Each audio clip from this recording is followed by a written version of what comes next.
Hello children, कुसुम ma'am के online class में आपका स्वागत है। प्यारे बच्चों, आज हम 5वीं कक्षा की गणित की पाठ्य पुस्तक गणित का जादू का चैप्टर 3 कितने वर्ग में आने वाले सवालों को हल करना सीखेंगे।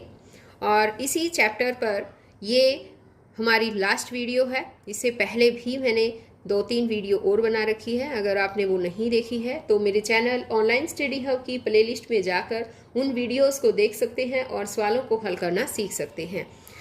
एक और बात बच्चों, अगर आपको मेरी वीडियो अच्छी लगे, मेरा पढ़ाना अच्छा लगा हो तो प्लीज़ वीडियो को लाइक भी करें, अपने दोस्तों के साथ शेयर भी करें। और अगर आप अभी तक मेरे चैनल का हिस्सा नहीं बने हैं तो मेरे चैनल ऑनलाइन स्टडी हब को सब्सक्राइब भी करें और साथ में दिए बेल आइकन को ज़रूर प्रेस करें। तो देखिए बच्चों, आज इस वीडियो में हम शुरुआत करेंगे पेज नंबर 44, यानी कि 44 पेज नंबर से शुरू करने वाले हैं। 44 यहाँ है 5 वर्गों की पहेली।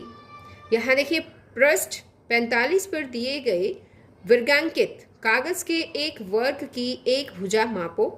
ऐसे ही 5 वर्गों की सहायता से तुम जितनी आकृतियां बना सकते हो बनाओ। 3 आकृतियां तुम्हारी सहायता के लिए बनाई गई है। इसी तरह की आकृतियां बनानी है जो अगले पेज पर है। ये देखिए बच्चों, ये है हमारा पेज नंबर 45 और इसमें इस पेज पर 3 आकृतियां इसने बना रखी है और ये कहता है कि इन 5 वर्गों से ये आकृतियां बनाई गई है। देखो, ये वर्ग है 1, ये 2, 3, 4, 5। इसी तरह से ये भी 1, 2, 3, 4, 5। ये 5 वर्गों से जो है तीनों आकृतियां बनानी है। और हमें क्या करना है, अब यहाँ पर देखो नीचे सवाल दे रखा है कि तुम अलग अलग तरह की कितनी आकृतियां बना सकते हो। तो हमें इस पर आकृतियां अब बनानी है, बनाकर देखना है कि हम कितनी आकृतियां बना सकते हैं। तो देखिए, बनाते हैं हम आकृतियां। तो देखिए बच्चों, यहाँ पर ये आकृतियां मैंने बना दी है और उसी तरह से ये 5 वर्गों से ही बनाई गई है। देखिए, 1, 2, 3, 4, 5 है ना। ये भी देखिए, इसके वर्ग काउंट करिए, 1, 2, 3, 4, 5। इस तरह से जब आप किसी के भी आकृति के वर्ग काउंट करिए, सभी 5 वर्गों से ही बनाई गई है। अब हम इनको एक बार नंबर दे देते हैं, नंबरिंग कर देते हैं। जैसे ये है 1 नंबर आकृति, ये है 2 नंबर, ये है 3 नंबर, ये आकृति है 4 नंबर। ये वाली आकृति को दे देते हैं हम 5 नंबर, ये 6, ये 7 और ये है 8। अब ये है 9, ये 10, 11 है और ये आकृति है 12 नंबर की। ठीक है, इनको हमने नंबरिंग भी दे दी है।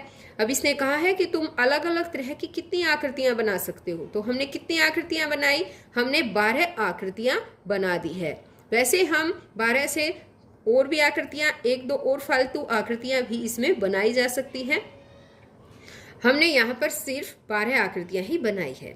अब आगे है, किस आकृति का परिमाप सबसे लंबा है? कितना लंबा? Dash centimetre.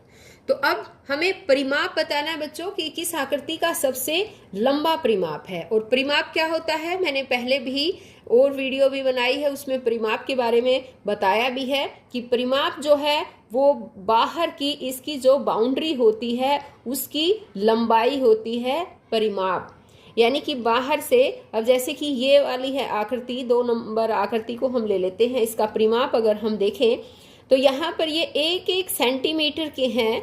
तो 1, ये 2, 3, 4, 5, 6, 7, 8, 9, 10, 11, 12। तो कितना हो गया? ये 12 सेंटीमीटर इसका परिमाप हो गया। अब इसका भी परिमाप देखें क्या? 1, 2, 3, 4, 5, 6, 7, 8, 9, 10, 11, 12। इसका भी परिमाप 12 सेंटीमीटर है। अब देखो, ये वाली आकृति है, इसका परिमाप देखते हैं। 1, 2, 3, 4, 5, 6, 7, 8, 9, 10। तो इसका परिमाप है 10 सेंटीमीटर। और अब इनका भी काउंट करेंगे। सभी बच्चे अपने अपने जो है परिमाप इन आकृतियों का काउंट करेंगे और सबका काउंट करके देखेंगे तो सबका लगभग 12-12 सेंटीमीटर ही आएगा। और एक ये वाली आकृति देखते हैं बच्चों। देखो, इसको काउंट करें तो देखो, 1 यहाँ से करना शुरू किया हमने, 1, 2, 3, 4, 5, 6, 7, 8, 9, 10, 11, 12, 13, 14। यहाँ से यहाँ तक कितना है? 14 सेंटीमीटर। और जितनी भी आकृतियां हैं सबका 12-12 सेंटीमीटर है। आप काउंट करके देख भी लेना। अब आगे इसने कहा था कि किस आकृति का परिमाप सबसे लंबा है, कितना लंबा है। तो यहाँ पर किस आकृति का मिला है हमें? एक सबका तो 12-12 है, सिर्फ 7 आकृति है जो उसका 10 सेंटीमीटर, और 12वीं जो आकृति है इसका 14 सेंटीमीटर। तो सबसे ज़्यादा कौन सी आकृति का हुआ? 12वीं आकृति, आकृति नंबर 12 का। किस आकृति का? 12 नंबर आकृति का। और कितना है? 14 सेंटीमीटर है। तो यहाँ हमें लिखेंगे 14 है। अब इसी तरह से आगे पूछा है किस आकृति का परिमाप सबसे छोटा है, कितना छोटा है। तो किस आकृति का छोटा था? 7 नंबर आकृति का परिमाप जो है वो छोटा था, है ना। और कितना छोटा था? 10 सेंटीमीटर। और छोटा किसका है? 7 नंबर आकृति का परिमाप छोटा है। आगे आकृति का क्षेत्रफल कितना है? डैश वर्ग सेंटीमीटर। यह तो आसान है। अब इसने कहा है, यही तो परिमाप के बारे में जाना हमने। अब इसने अक्षेत्रफल कहा है बच्चों। और अक्षेत्रफल क्या होता है? अक्षेत्रफल किसी भी आकृति के अंदर का होता है। अक्षेत्रफल को इंग्लिश में एरिया भी बोलते हैं। यानी कि कोई भी आकृति है और उसके अंदर का जो भाग है, उस आकृति ने जितना स्थान घेर रखा है, वो अंदर का स्थान, वो अक्षेत्रफल यानी कि एरिया कहलाता है। तो अब हम इसमें देखेंगे कि आकृति का क्षेत्रफल कितना है। तो ये तो बहुत आसान है। क्यों? क्योंकि हमें अंदर का हिस्सा देखना है, यानी अंदर के कितने वर्ग है उतने ही वर्ग सेंटीमीटर उसका क्षेत्रफल हो जाएगा। जैसे 1, 2, 3, 4, 5, इस आकृति का क्षेत्रफल कितना है? 5 वर्ग सेंटीमीटर। और इसका 1, 2, 3, 4, 5 वर्ग सेंटीमीटर। यानी ये सभी आकृतियां बच्चों 5 वर्ग सेंटीमीटर से ही बनाई गई है। तो इनका अक्षेत्रफल भी 5 वर्ग सेंटीमीटर ही आएगा। अब इसने कहा है कि क्या तुम 5 वर्गों की मदद से सभी 12 आकृतियां बना पाए? 5 वर्गों की मदद से 12 आकृतियां बनाई ना हमने? हाँ, बना पाए। अब ये कहता है इन सभी 12 आकृतियों को इस प्रकार रखा गया है कि वे एक आयत बनाएं। यह 10 गुणा 6 का आयत है, क्योंकि इसमें 10 पंक्तियां और 6 स्तंभ है। तुम्हें यह जानकर आश्चर्य होगा कि यहाँ 2000 से ज्यादा तरीके हैं जिनसे ये आकृतियां 10 गुणा 6 का आयत बना सकती है। तो यहाँ पर देखो बच्चों, अब आप ये देख रहे हैं ना, यहाँ पर देखो ये स्तंभ 1, 2, 3, 4, 5, 6, ये 6 के तो यहाँ स्तंभ है, और 10 पंक्तियां हैं। यहाँ पर देखो 1, 2, 3, 4, 5, 6, 7, 8, 9, 10, इन 10 पंक्तियों में और 6 स्तंभ, यानी 10 गुणा 6 की ये एक आयत है। और इसने कहा है कि इससे जो है हम 2000 से ज़्यादा तरीके हैं यहाँ कि इनसे हम आयत बना सकते हैं। अब आगे है इन 12 आकृतियों को गत्ते पर बनाकर काटो। इन 12 आकृतियों को 10 गुणा 6 का आयत बनाने के लिए किसी और तरह से लगाने की कोशिश करो। क्या तुम ऐसा कर पाए? तो आपको ये काम खुद करना है बच्चों, और तरीके से भी लगाकर कोशिश करके देखनी है कि क्या आप इस तरह से कर पाएंगे। आगे है एक और पहेली। इन्हीं 12 आकृतियों से 5 गुणा 12 की आकृतियां बनाओ। जैसे अब ये 12 आकृतियां जो ये बना रखी है हमने, ये कितने थी? 10 गुणा 6 की थी। इसी तरह से ये कहता है 5 गुणा 12 की आकृतियां बनाओ यहाँ पर, और इसके भी 1000 से ज़्यादा तरीके हैं। यदि तुम एक तरीका भी ढूंढ पाओ तो शाबाशी। तो यहाँ पर इसी तरह से जैसे ऊपर बनाई गई है आकृतियां बनाकर 5 गुणा 12 की आकृतियां हमें बनानी है। आगे है खेलने का समय। नीचे शतरंज की बिसात है। अपने दोस्तों के साथ 12 आकृतियों का एक समूह लेकर इस खेल को खेलो। तो यहाँ पर देखो बच्चों, ये एक शतरंज का बिसात है, और उस पर जो ये देखो एक पहले नंबर वाली जो हमारी आकृति थी, यहाँ पर ये आकृति उसमें दूसरे नंबर पर थी, है ना। तो दूसरे नंबर की आकृति को ऐसे लगाया गया है। इसी तरह से आपको भी यहाँ पर आकृतियाँ लगानी है, और ये कहता है कैसे लगानी है कि पहला खिलाड़ी समूह में से एक आकृति को उठाकर इस शतरंज पर इस तरह रखेगा कि 5 वर्ग ढक जाएं। तो वो आकृतियां यहाँ 5 वर्ग ढक जाएं इस तरह से रखनी है। फिर दूसरा खिलाड़ी एक दूसरी आकृति उठाकर बोर्ड पर इस तरह रखेगा कि यह पहली आकृति के ऊपर ना आए। तब तक आगे बढ़ते जाओ जब तक कि तुम में से कोई आगे न बढ़ पाए। जो आखिरी आकृति शतरंज पर रखेगा वही जीतेगा। तो इस तरह से ये भी एक इंटरेस्टिंग गेम है ना बच्चों। अब यहाँ पर आगे देखिए, पेज नंबर हमारा 48। जीरी एक दुकान पर गई और वहाँ फर्श पर तरह तरह के टाइल्स के डिजाइन को देखकर हैरान रह गई। कितने सुंदर है ये डिजाइन। क्या तुम वह टाइल ढूंढ सकते हो जिसे बार बार इस्तेमाल करके दिए हुए हर एक फर्श के पैटर्न बना सके? उस टाइल पर घेरा लगाओ। तो यहाँ पर देखो, जीरी एक दुकान पर गई थी और उसने यहाँ पर अलग अलग तरह की टाइल्स देखी थी और जो है वो काफ़ी सुंदर टाइल्स हैं, है ना बच्चों, सुंदर टाइल्स हैं ये। अब आगे लिखा है इसने कि पैटर्न को देखकर जीरी अपनी पीली टाइल खुद बनाना चाहती है। तुम भी इसी तरह टाइल बना सकते हो। तो बच्चों इस तरह की टाइल तुम भी बना सकते हो। देखो जीरी ने क्या किया है, पहला कदम उठाया उसने, एक गत्ते या मोटे कागज का टुकड़ा लो, उस पर 3 सेंटीमीटर भुजा वाला एक वर्ग बनाओ। देखो जैसे इसने ये वर्ग बना रखा है।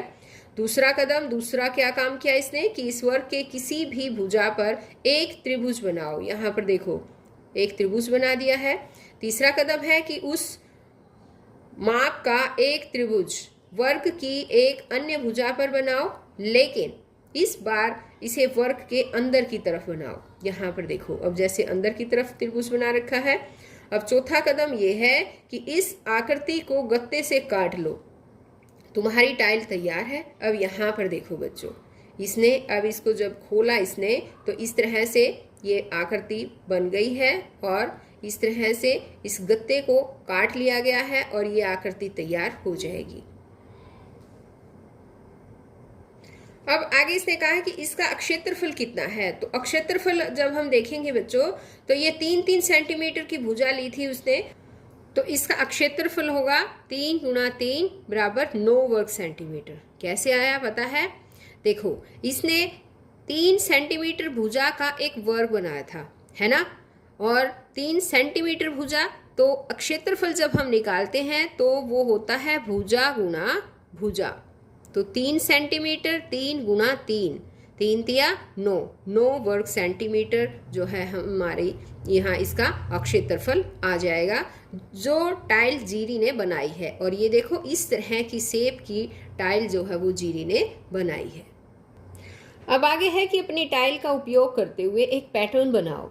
आकृति को दोहराते हुए एक पृष्ठ पर ट्रेस करो, लेकिन ध्यान रहे कि उनके बीच में खाली जगह ना बचे। तो इस तरह की टाइल आपको खुद भी बनानी बच्चों, और ध्यान रखना है कि उनके बीच खाली जगह नहीं बचनी चाहिए। जीरी ने अपनी पीली टाइल से एक पैटर्न बनाया। तुम उसकी टाइल का क्षेत्रफल जानते हो? यहाँ पर देखो, जो इससे पहले वाले पेज पर जीरी ने पीले रंग की जो टाइल बनाई थी उसी टाइल को लगाकर उसने यहाँ पर एक पैटर्न बनाया है। देखो कितना सुंदर पैटर्न बनाया है ना। अब इसने लिखा है कि बताओ उसने कितनी टाइल्स का उपयोग किया। तो कितनी टाइलों का, यहाँ पर देखो ये टाइलें लगा रखी है इसने, है ना, एक के अंदर एक लगा कर इस तरह से लगाई है कि इनके बीच में गैप ना रहे। और इन सभी टाइल्स को अब हमें काउंट करना है। तो सभी बच्चे ये काम खुद करेंगे। ये जितनी भी टाइल नजर आ रही है आपको, इन टाइलों को आपको काउंट करना है और फिर यहाँ पर लिखना भी है कि उसने कितनी टाइल्स का उपयोग किया। जब आप इन टाइल्स को काउंट करेंगे बच्चों तो ये टाइल्स कितनी होंगी, ये होगी 24 टाइल्स। तो यहाँ इसने ये पैटर्न जो है वो 24 टाइल्स से बनाया। आगे है जीरी द्वारा बनाए गए फर्श के पैटर्न का अक्षेत्रफल क्या है। अब इसके फर्श का अक्षेत्रफल पूछा गया है। तो यहाँ पर अक्षेत्रफल फर्श का निकालना है। तो देखो बच्चों, इसका जीरी ने जो टाइल बनाई थी, एक टाइल का क्षेत्रफल कितना आया था, 9 आया था, है ना, 9 वर्ग सेंटीमीटर। और टाइलें कितनी लगी, टाइलें लगी है 24 यानी कि 24।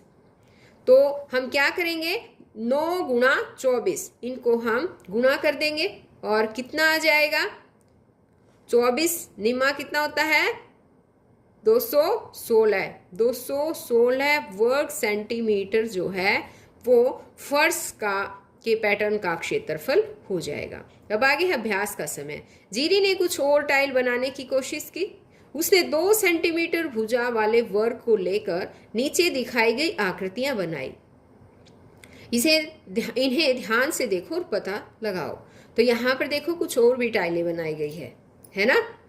बिना किसी खाली जगह के कौन सी आकृति फर्श को पूरा टाइल करेगी? करो, इन आकृतियों का क्षेत्रफल कितना है?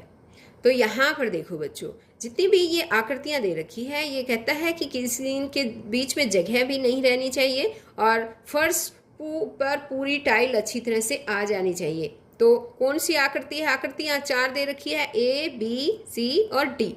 तो यहाँ पर जो C आकृति है ये भी बिल्कुल सही है कि इनमें जगह नहीं रहेगी। अगर ये टाइल हम वो करें तो ये एक दूसरे में फिट हो जाएंगी, क्योंकि यहाँ पर जो गैप दे रखा है, ये वाली जो लाइनें हैं ये इस गैप को भर देंगी और एक दूसरे में ये फिट आ जाएगी। इसी तरह ये वाली D वाली आकृति है, ये भी बिल्कुल सही है, क्योंकि यहाँ पर जो ये खाली जगह है इस खाली जगह को ये वाला हिस्सा जो है ये भर देगा और एक दूसरे के अंदर ये जो है वो फिट आती चली जाएंगी। तो इस तरह से इसने पूछा था कि कौन सी आकृति फर्श को पूरी टाइल करेगी। तो पूरी टाइल कौन सी करेगी? C और D आकृति जो है यहाँ पर वो फिट आएंगी और पूरी अच्छी तरह से कर देंगी। आगे इसने पूछा है कि इन आकृतियों का क्षेत्रफल कितना है।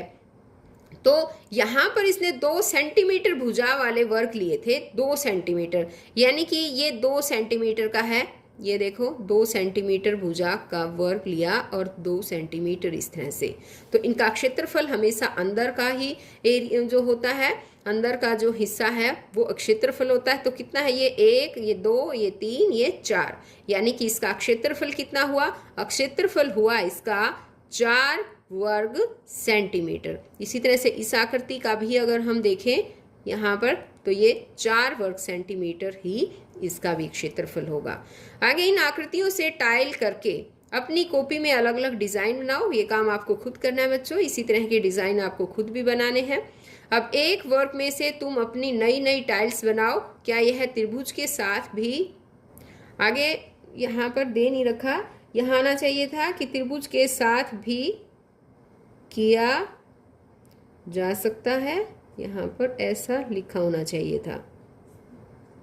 ठीक है, तो ये काम आपको खुद ही करना है बच्चों, खुद अपनी नई टाइल्स बनाकर एक वर्ग में से और नई नई टाइल्स खुद बनानी है। और आपको ये भी देखना है कि आप वर्ग के ऐसे त्रिभुज के साथ भी इस तरह से कुछ किया जा सकता है, टाइल्स बनाई जा सकती है।